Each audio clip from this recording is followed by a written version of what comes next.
Risk తీసుకోను. మరి software job ఎలా వస్తది? మరి ఫ్యూచర్ ఎలా బావుంటది? దీని గురించి ఈ వీడియోలో మనం మాట్లాడుకుందాము. సో, ఒక స్టూడెంట్ నా దగ్గరకొచ్చారు. వచ్చేసి నేను ఇప్పుడు నాన్ ఐటీలో చేస్తా ఉన్నాను. నాన్ ఐటీ నుంచి ఐటీకి నేను షిఫ్ట్ అవుదాం అనుకుంటున్నా. కానీ నేను అక్కడ జాబ్ వదిలేసి రిస్క్ తీసుకొని ఎలా నేను ముందుకెళ్ళాలి? కరెక్టేనంటారా? అని చెప్పి ఒకరు అడిగారు. సో, ఇంకొక స్టూడెంట్ ఏమన్నా అంటే జీఐఎస్ మ్యాపింగ్‌లో చేస్తున్నాడు.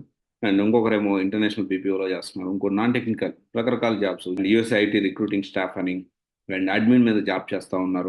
నెట్వర్కింగ్ మీద. సో, వీళ్ళేంటి అంటే నేను సాఫ్ట్‌వేర్ సైడ్ మూవ్ అవ్వాలనుకున్నా. కానీ రిస్క్ తీసుకోవడం కరెక్టేనా అని చెప్పి అనంటు. సో, ఇప్పుడేంటి అంటే మనం ఎప్పుడైనా గాని కాలిక్యులేటెడ్ రిస్క్ అనేది తీసుకోవాలి. ఎప్పుడు గూడా మనము ఇమ్మీడియేట్‌గా నేను కెరియర్ స్విచ్ అయిపోవాలి. ఇమ్మీడియేట్‌గా సాఫ్ట్‌వేర్ జాబ్ వచ్చేయాలి. రాత్రి డెసిషన్ తీసుకొని పొద్దున్నే నాకు జాబ్ రావాలంటే రాదు.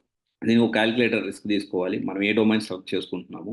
అండ్ అలాగని చెప్పి రిస్క్ తీసుకోవడం ఎందుకని చెప్పి మనం అదే కంటిన్యూ అయితే మన మాక్సిమం ప్యాకేజ్ ఎంత? ఎగ్జాంపుల్ జీఎస్ మ్యాపింగ్‌లో మాక్సిమం ఎంత ఇస్తారండి? ఒక 25,000-30,000 మాక్సిమం ప్యాకేజ్ అది. అంటే 3,00,000 మాక్సిమం. 3-4,00,000 మాక్సిమం అంతకంటే రీచ్ కాదు. అదే when it comes US IT recruiting చూసుకుంటే అరౌండ్ ఒక 7,00,000-8,00,000 వరకు రీచ్ అవ్వచ్చు. మేబీ.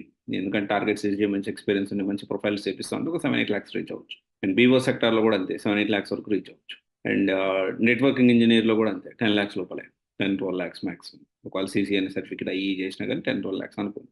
అది మీకు సరిపోతదా లేదా అనేది మీరు కాలిక్యులేట్ చేసుకోండి. అండ్ నెక్స్ట్ ఏంటి అంటే మీరు ఇప్పుడు తీసుకునే కోర్స్ అనేది రెలెవెంట్‌గా ఉందా? మీరది నేర్చుకోగలుగుతారా? ఇవన్నీ మనం ఆలోచించుకొని కాలిక్యులేటర్ రిస్క్ తీసుకోండి. రిస్క్ తీసుకోకపోతే సాఫ్ట్‌వేర్ ఇండస్ట్రీ ఎలా వస్తుంది? ఫ్యూచర్ ఎలా బావుంటుంది? ఖచ్చితంగా ఫ్యూచర్ కోసం రిస్క్ తీసుకోవాల్సింది తప్పదు. నేను రిస్క్ తీసుకోను.